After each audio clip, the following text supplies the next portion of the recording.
Lagi pahakan mana? Lagi. Lahi na pod? Si Bagso, naligo nagsapatos, pati siksiya.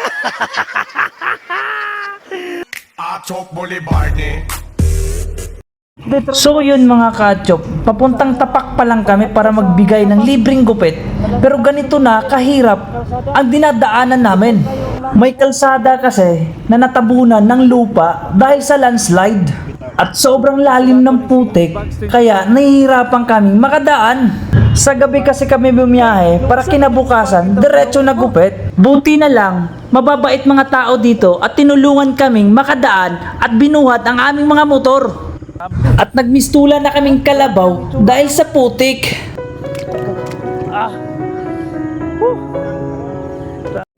At sa awa ng Diyos, nakarating kami dito sa Barangay Tapak High School na safe.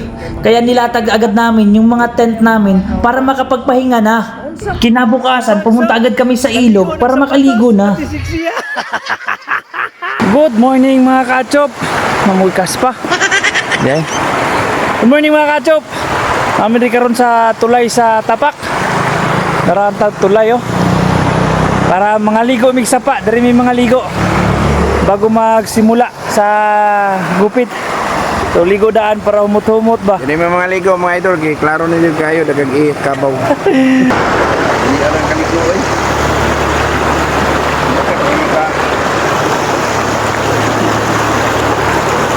Picture na. Siksi kay si Bugs oh. Bugs 24 TV, dito na tayo.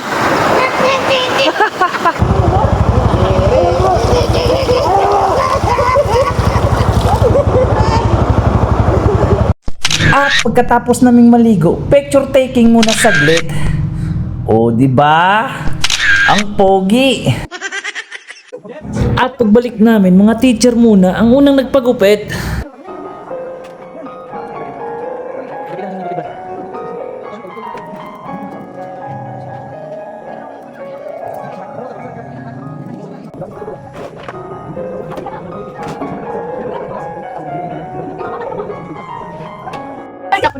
At yung ibang mga estudyante gusto rin matutong maggupit kaya tinuruan din namin. Lagi. Lahi na pod?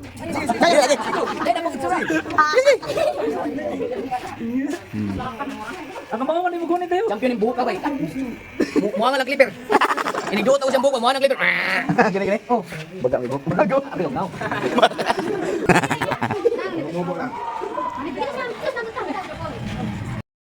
At sa sobrang init, isang kasamahan namin naghubad na ng damit.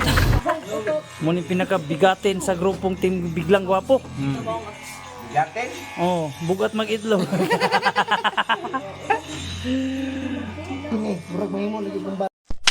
Alas 4 ng hapon natapos kaming maggupit kaya picture taking muna kasama mga teacher.